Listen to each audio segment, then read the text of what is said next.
All right, so when I'm talking about doing crunches, regardless of the type of crunch that I'm trying to do, what I'm trying to do is I'm trying to flex my spine. And so basically, if my sternum comes closer to my pelvis this way, that's flexion versus this would be extension where I'm arching backwards.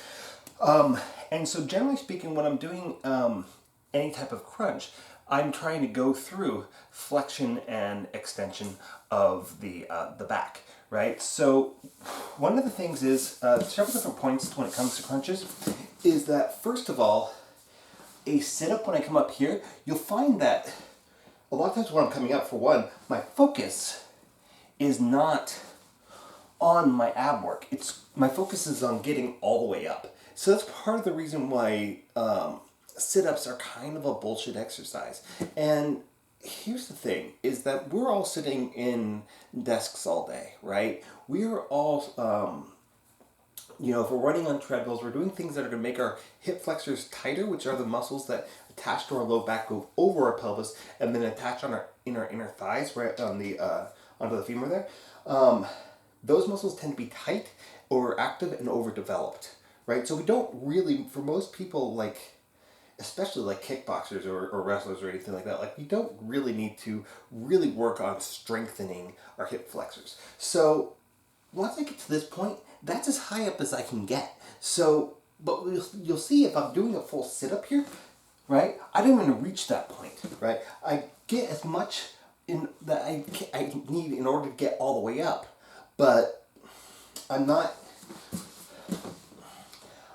going to this full range of flexion here, if that makes sense. So when I'm doing when I'm trying to work specifically my abs, I don't want to get into this point right here. I've got absolutely zero resistance on my abdominals all the way through here. So here is a break that you don't want to take. And when I'm talking about any type of exercise, it doesn't matter what type of workout I'm trying to do, I'm focusing on time under tension. And every time I give myself a little break for any exercise, it's diminishing the effectiveness of that exercise. So what I'm going to do to start a crunch, in order to maximize how much I get out of this exercise, and here you guys can see it, because this time I actually have a piece of paper with me. So I want to be able to slide a piece of paper under my ass the whole time.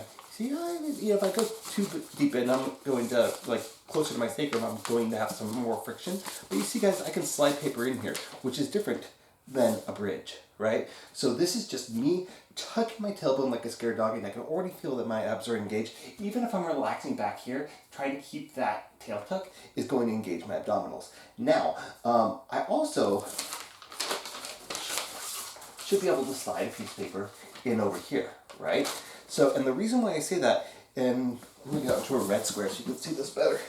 But as I go down, right, and I'm rolling over my thoracic spine, in order for me to get all the way down, my spine has to leave the mat.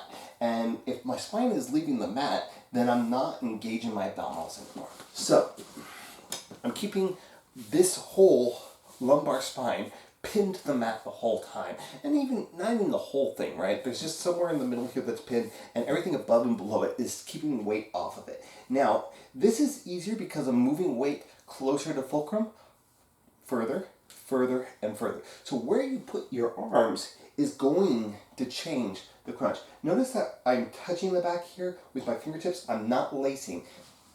Okay, people tend to do this, and they're so focused, it changes the focus again from actually closing up this space rather than, and it just, how close can I get?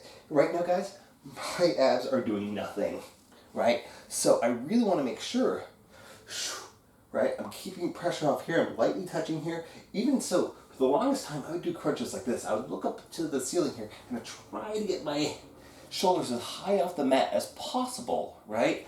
Which is contracting all the way, rather than trying to focus on getting my nose closer to my knees or whatever version of that there is. Now, you're not going through a full range of motion here. And so one thing that you can do, and I'm not actually going to use a slam ball just so I stay in frame, but you can use a Bosu, you can put the soft side up, you can use a physio ball like that one. But if you wanted to, right? Notice. Now here, I'm letting my tailbone drop, right? Just a little bit, and then I come up, right? Down, and up. And that increases your range of motion. Be mindful though, you don't want to go too far with it because you can start to strain your low back, and it's not really great to have hard pressure there. So a padded slam ball like that's okay. The physio ball is going to be way better for that. So there's your lowdown on basic crunches.